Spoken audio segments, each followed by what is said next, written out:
Kena, kenapa pasang ini? Menyerah orang ini, dibilang warganya menyerah, bilang Menyerah.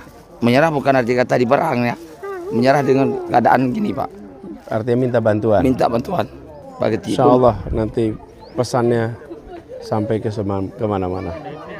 Biar bantuan segera lebih banyak datang. Insya Allah. amin ya Allah. Sahabat Henris, tahu nggak bagaimana balasan Anies Baswedan dari sindiran Seskap Teddy Indrawijaya yang mengatakan orang-orang yang berpengaruh setidaknya jangan memperumit, bijaklah gitu loh. Mau tahu bagaimana balasan dari seorang Anies Baswedan? Yuk disimak sampai selesai guys ya.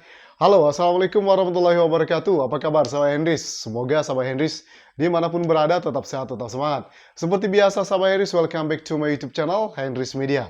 Baru-baru ini kita sudah mendengar klarifikasi yang begitu panjang sehingga berbusa-busa dari Seskap Teddy Indrawijaya soal banjir Sumatera, bencana yang terjadi di Sumatera, Aceh, Sumatera Utara dan juga Sumbar.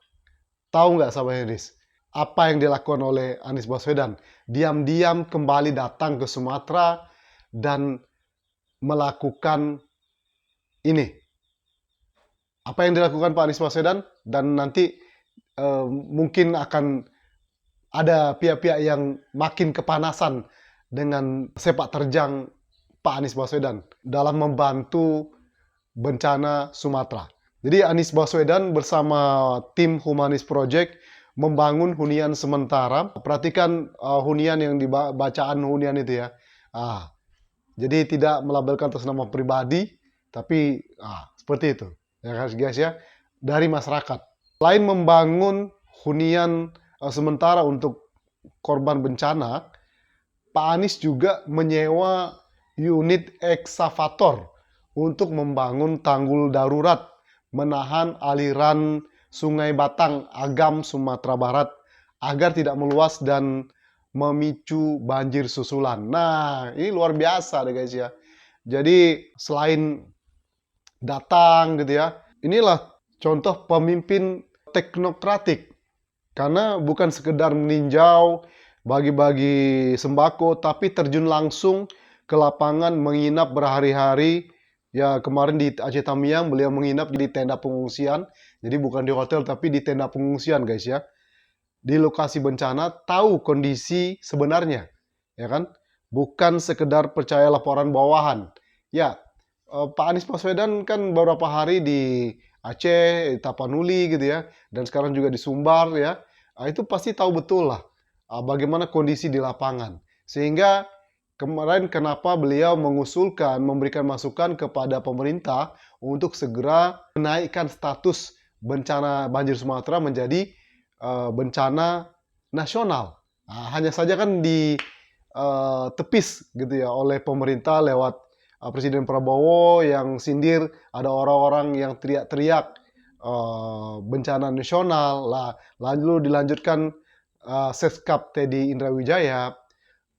Apakah ini karena viral gitu ya, karena atensi masyarakat luar biasa yang menyimak, menonton speak up Anies Baswedan, sehingga pemerintah merasa panasan gitu loh dengan speak up Anies Baswedan, sehingga berupaya untuk mengcounter lewat mungkin sindiran secara tidak langsung ya, teriak-teriak ya, sudah dibalas oleh Pak Anies juga.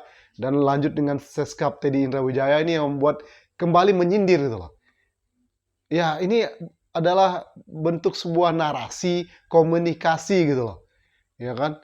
Kenapa kita perhatikan banyak para pejabat di kabinet ini, pemerintah Prabowo Subianto itu terkesan blunder ketika menyampaikan sesuatu di awak media, klarifikasi, statement-statementnya, blunder, ya kan?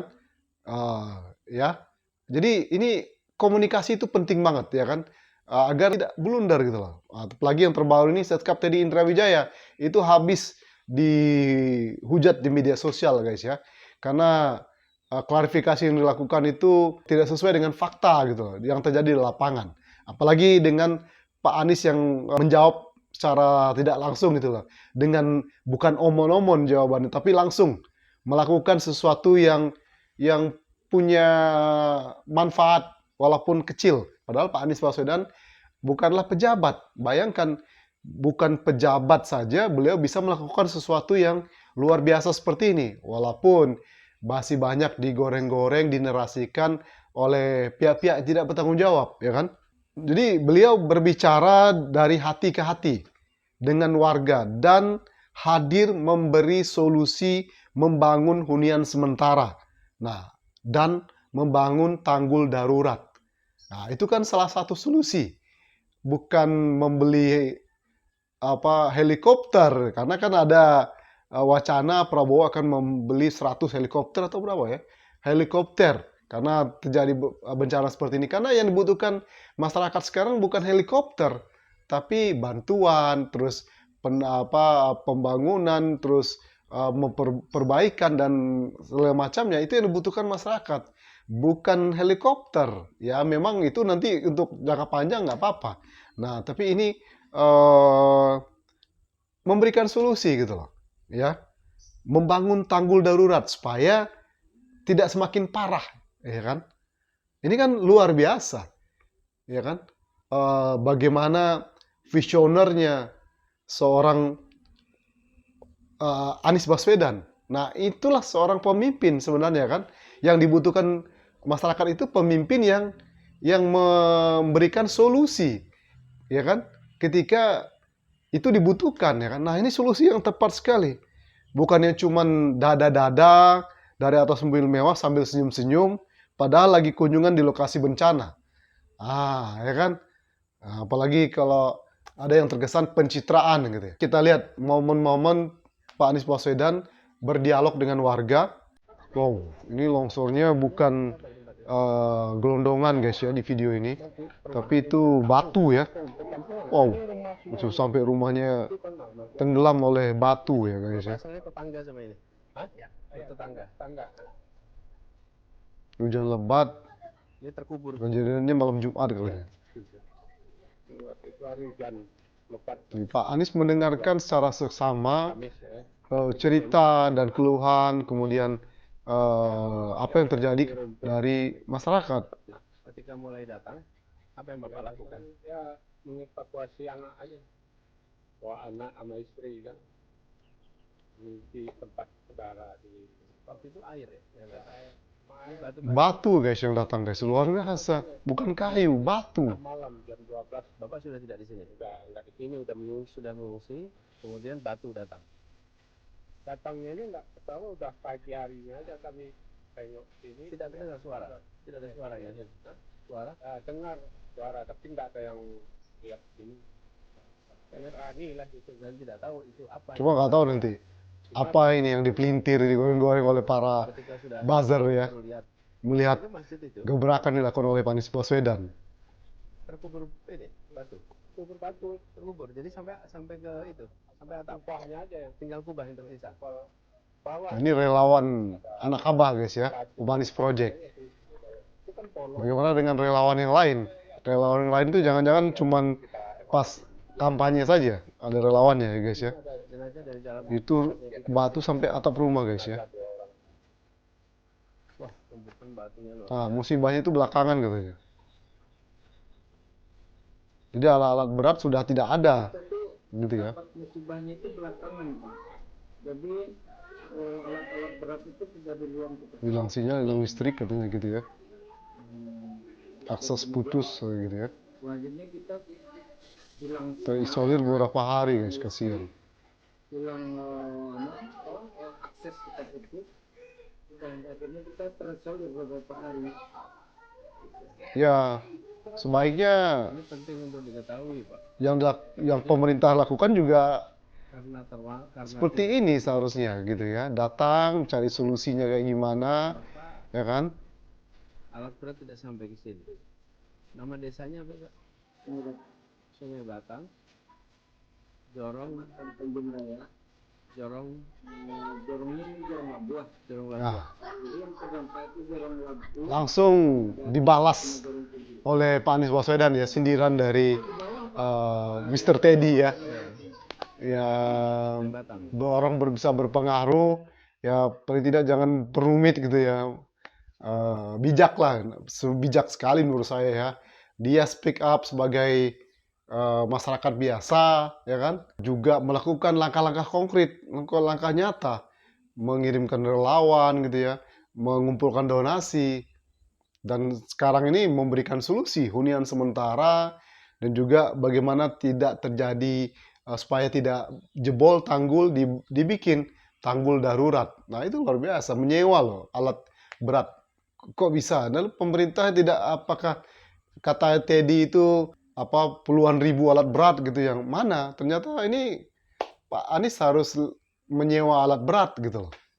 Nah, itu kenapa kemarin klarifikasi dari Teddy Indrawijaya itu tuai hujatan, karena apa yang disampaikan di klarifikasi itu di lapangan tidak sinkron gitu, tidak relate gitu loh, tidak sesuai dengan fakta. Jadi makanya banyak masyarakat yang apa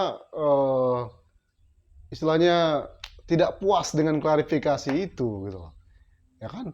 Nah, sindiran kepada seorang politisi ya langsung dibalas oleh Pak Anies Baswedan, ya kan? Dengan langsung terjun ke lapangan, nginap berhari-hari, mengetahui apa yang sebenarnya terjadi, ya kan? Dan memberikan solusi, ya kan? Nah, itu juga membantu pemerintah sebenarnya, ya kan? Kalau pemerintah itu meresponnya itu positif, baik, kemudian welcome, legowo, dan merangkul apakah itu lawan politik, maka pasti akan didukung oleh total oleh masyarakat. Benar nggak sahabat Hendis? Nah, selain membantu para warga yang terkena dampak musibah, Pak Anies lewat aksi bersama terus melanjutkan membangun jembatan, ya kan, di berbagai tempat, ya kan. Nah, ini luar biasa ya. Seorang pengangguran tadinya bisa membangun infrastruktur yang sangat bermanfaat, jembatan yang menghubungkan satu tempat dengan tempat yang lain yang dibutuhkan. Saya sampai saat ini saya coba cari-cari informasi di era Prabowo selama setahun ini, infrastruktur apa yang sudah dibangun dan akan dibangun, proyek-proyeknya. Ingat ya, yang baru ya, era Prabowo ya, bukan melanjutkan ataupun yang sudah selesai gitu ya, tapi yang baru. Koreksi kalau saya salah guys ya. Coba komen di bawah, kira-kira di era Prabowo selama setahun ini sudah membangun infrastruktur apa? Di era Prabowo ya, bukan melanjutkan ataupun ya tinggal meresmikan, bukan ya. Tapi yang benar-benar dari program pemerintah Prabowo saat ini. Apa kira-kira yang sudah dibangun? Tolong bantu saya gitu. Saya coba cari-cari informasi, belum ada ya, karena kan pemerintah Prabowo ini memang fokus ke MBG, makan bergizi gratis, yang sekarang lagi banyak tuai polemik gitu ya. Selain kemarin keracunan, nah saat ini ini kan anak sekolah lagi libur guys ya, Nataru, Natal dan Tahun Baru. Tapi MBG tetap jalan guys ya, tetap diberikan katanya. Yang mau silakan ambil di sekolah. Atau ada narasi juga itu saya lihat mereka akan datang ke rumah-rumah para murid. Jadi ada berita yang mengatakan anak-anak harus pergi ke sekolah, itu salah besar. Konsep kami adalah sebetulnya makan bergizi ini, karena orang makan ini bergizi ini harus diberikan setiap hari. Dengan konsep seperti ini kita akan berikan, tetapi tidak memaksa. Jadi ada berita yang mengatakan anak-anak harus pergi ke sekolah, itu salah besar. Tidak. Anak-anak boleh diambil sama siapa. Itu pun kalau sekolahnya mau atau orang tuanya mau. Jadi tidak dipaksa. Kalau sekolahnya nggak mau juga nggak dikasih. Orang tuanya nggak mau juga nggak dikasih. Seolah-olah anak libur disuruh ke sekolah. Itu tidak. Itu gimana? Nah, ini juga tuai polemik ya, sekarang lagi diprotes banyak pihak gitu ya. Loh kok bisa gitu loh. Ya ini ada apa gitu. Bahkan juga katanya nanti bulan puasa MBG juga tetap jalan. Nanti untuk berbuka bagi yang muslim, bagi yang berpuasa. yang tidak berpuasa nanti bisa makan sembunyi. Untuk Ramadan tetap dilaksanakan. Jadi kalau sekolah masuk, maka program makan bergizi tetap dilaksanakan. Tetapi mekanismenya berbeda seperti hari biasa, di mana kita akan berikan makan bergizi itu untuk dibawa pulang. Ya, jadi untuk yang puasa bisa dimakan saat buka, untuk yang tidak puasa bisa dimakan sembunyi di sekolah atau di rumah. Aduh, gimana gitu loh. Dan banyak orang mengusulkan, termasuk juga anggota dewan katanya ya, kalau anggaran MBG itu dialokasikan untuk yang terkena dampak musibah bencana. Nah, menurut saya itu juga tepat guys ya. Apalagi ini kan momen liburan, kenapa dilanjutkan gitu loh. Ya kan, break dulu kan, dapurnya juga bisa break dulu. Apakah dapurnya takut rugi sehingga break, ya kan? Kan break sesaat untuk membantu. Kenapa tidak anggarannya itu untuk 2 minggu ini alokasikan untuk saudara kita yang terkena musibah di Aceh, Sumatera Barat, dan juga di Tapanuli, ya kan? Juga ada kabarnya di Lumajang ya, di Lumajang Jawa Timur ya, yang Dewi Persik yang lagi viral itu ya. Itu kan malah tuai dihujat oleh juga warganet gitu ya. Itu gimana? Baiknya ya dialokasikanlah 2 minggu itu, kalau sehari itu katanya sekian triliun kan. Nah, kalau 2 minggu berarti 14 hari, jadi kalau kali 1 triliun saja 14 triliun itu bisa untuk dialokasikan ke bencana di Sumatera. Ya, apakah itu membangun jembatan gitu ya, membuat hunian untuk para warga, ya kan? Itu saya rasa lebih bermanfaat. Tapi nggak tahu kenapa kok BGN malah tetap ingin melanjutkan, bahkan nanti puasa juga. Ini kan makanya masyarakat terus menerima sesuatu yang kurang gimana gitu loh. Jadi masyarakat itu malah makin orang bilang tuh disuguhkan kayak gini terus kebijakan-kebijakan yang begini, maka masyarakat itu akan ini sendiri gitu loh, makin marah gitu loh. Kurang tepat tuh loh. Seharusnya kan dikaji lagi, ya kan? MBG itu nanti boleh dialokasikan ke saudara kita yang kena bencana, ya kan? Itu seharusnya begitu ya. Tapi nggak tahu lah kenapa, ya kan? We don't know lah. Dan apa yang dilakukan oleh Pak Anies Baswedan itu, ya itu memang seharusnya, ya kan? Coba bayangkan kalau Pak Anies tidak melakukan ini gitu loh, di musibah bencana kemarin, saya yakin akan digoreng-goreng, dinarasikan oleh pihak-pihak tidak bertanggung jawab. Tuh, lihat Anies Baswedan, cuma omon-omon ya kan, cuma speak up. Pertamanya kan Pak Anies speak up, nggak bikin apa-apa, nggak bantu apa-apa. Padahal kan Aceh sama Sumbar itu kan pemilihnya memenangkan Anies Baswedan. Pasti nanti akan narasinya kan ke sana. Nah, Pak Anies Baswedan datang saja melakukan sesuatu yang bermanfaat lewat Relawan Humanis Project, tetap dinarasikan, bahkan narasinya itu justru malah salah gitu loh. Misalnya ketika momen Pak Anies Baswedan makan bareng warga, itu dinarasikan Pak Anies cuma makan ke situ, dikaitkan dengan musibah bencana, padahal itu bukan momen Pak Anies Baswedan datang ke musibah bencana, tapi Pak Anies Baswedan aksi bersama lagi bangun jembatan dengan warga. Jadi digoreng-goreng, difitnah, tapi salah. Tapi luar biasanya seorang Anies Baswedan itu walaupun difitnah, dilakukan seperti itu, beliau tidak lapor polisi. Sobat Indonesia langsung makjeleb gitu ya, langsung dibalas oleh Pak Anies Baswedan dengan rekam jejak nyata gitu loh. Dan menurut saya ini ya sebagai politisi justru nanti ini momentum yang luar biasa, ya kan, Pak Anies Baswedan.